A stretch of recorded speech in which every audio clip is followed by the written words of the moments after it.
Amados, a paz do Senhor, mais uma vez estamos juntos para mais uma lição, lição 3, capítulo 3 do módulo de educação cristã. Queria compartilhar agora Cristo com o grande educador. Não existe outro exemplo. O que eu já falei, já devo ter falado anteriormente, que Jesus ele chegava, lia uma passagem, sentava e ensinava. Também falei que essa era uma prática dos rabinos, quando tinha que falar algo importante, eles sentavam para explicar, porque essa é uma explicação mais demorada. E quando não era demorada, ele lia em pé e já ia embora.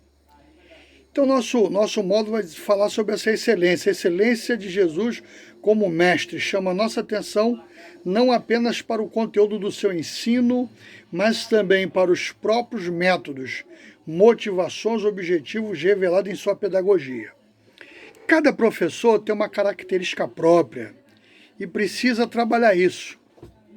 Uns são mais introspectivos, às vezes tem mais dificuldade até de passar o assunto, outros mais dinâmicos. Então eu aprendo com Jesus que eu tenho que ter métodos. Eu preciso ter métodos e trabalhar dentro das minhas limitações esses métodos. Ele por si só era sábio, ele tinha conhecimento. Então ele aproveitava tudo isso.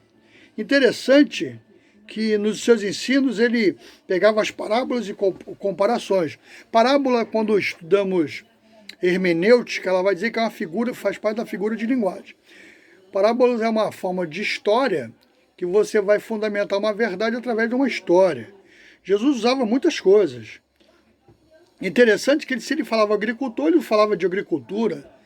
Se ele fosse falar pecuarista, ele usava da própria pecuária e assim por diante. Pesca, ele usava os pescadores, usava um texto dando essa comparação, fazia uma história dentro do assunto para que houvesse uma melhor compreensão.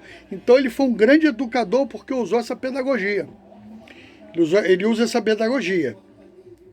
Despertava assim o interesse deles, suscitava perguntas e quando havia captado completamente sua atenção, neles inculcava decididamente o testemunho da verdade.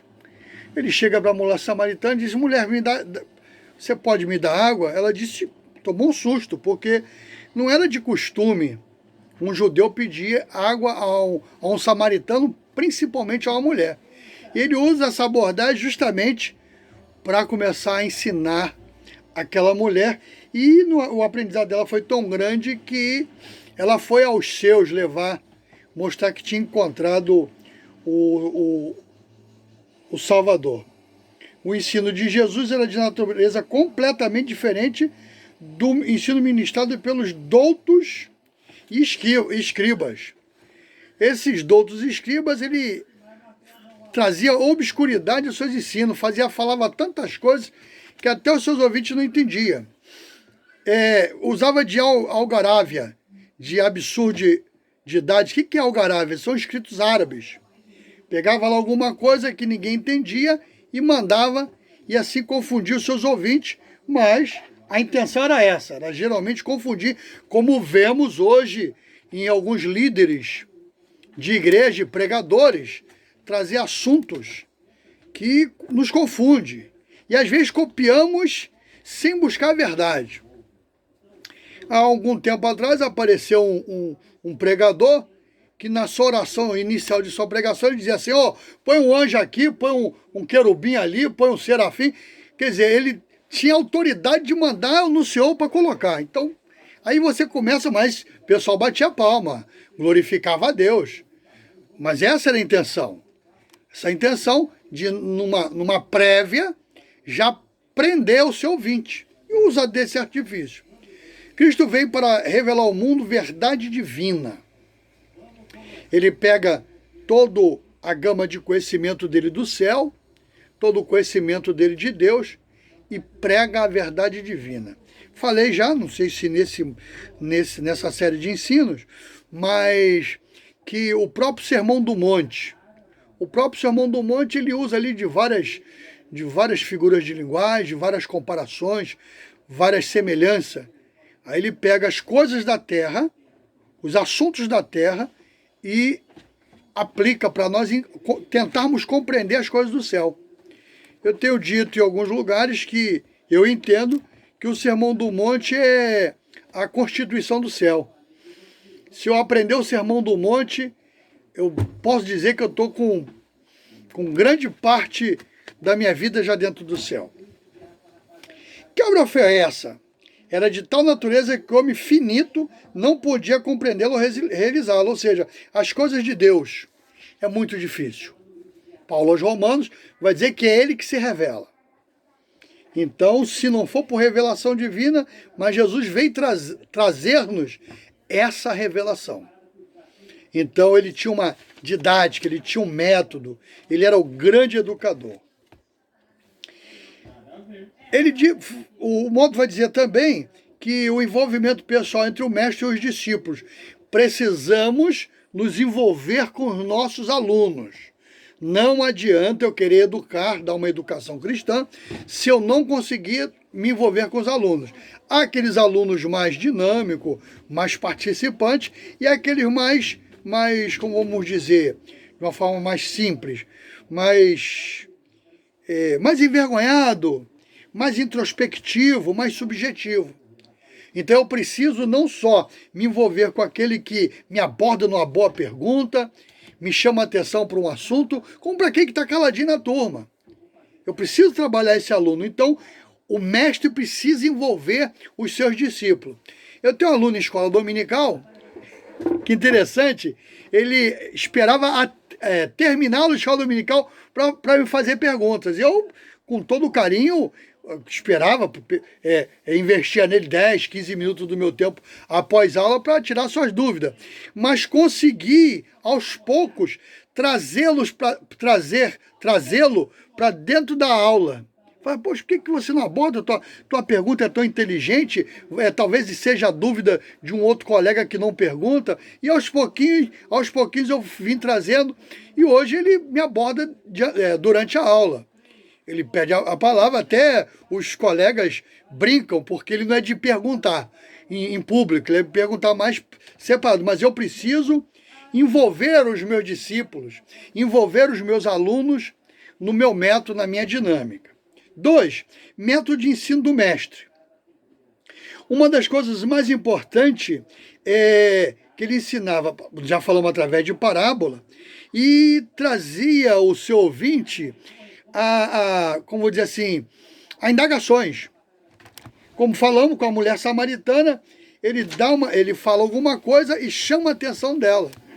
Como é que o senhor vai me dar água se o senhor não tem uma corda, um balde, alguma coisa que possa tirar do poço?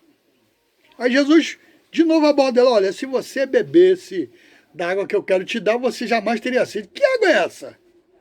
É uma forma, é um método de você captar a atenção do seu aluno. Não é isso? Outro dia, até na classe mesmo aí, junto de vocês, eu fiz uma indagação dizendo que no céu não tinha rua de ouro. Aí eu fui abordado no recreio por um aluno. Mas peraí, professor, mas a Bíblia diz que tem rua de ouro. Aí eu procurei numa explicação simples, fazer essa distinção entre aquilo que o evangelista João falava na sua simplicidade de pescador, porque ele não viu nada na terra que podia se comparar àquilo que ele estava vendo no céu.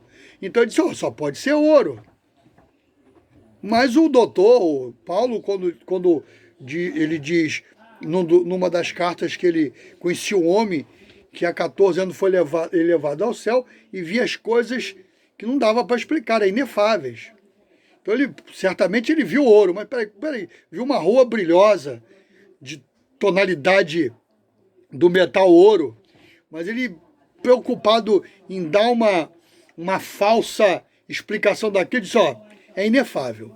Então, às vezes, a gente chama a atenção do nosso aluno, traz o aluno para nós, usando um método. E Jesus tinha esse método de chamar a atenção do seu aluno. Então, o que eu estou querendo dizer com isso? Você deve ter seu método, a sua forma. Tem os que usam dinâmica. Eu não consigo criar uma dinâmica em sala de aula. Mas tem a professor que usa e que eu fico, puxa vida, eu podia aplicar isso na minha vida, no meu ensino, mas eu não consigo, é coisa minha, tá? A parábola oferecia vantagem ao mestre incomparável. Prendia o interesse, era um veículo pedagógico muito comum entre os judeus e tornavam concretas ideias abstratas. O estilo de Jesus, o método de Jesus. Vivendo o ensino, isso é importantíssimo. Eu dou uma aula de escola dominical e o aluno precisa ver aquele conteúdo que eu estou dando a ele no meu dia a dia na igreja. Não adianta eu ensinar, ter uma boa dicção, uma boa oratória, um bom conhecimento, se o meu aluno não ver eu vivendo o meu ensino. Porque o melhor ensino é com exemplo. Então não dá. Não dá para aceitar isso.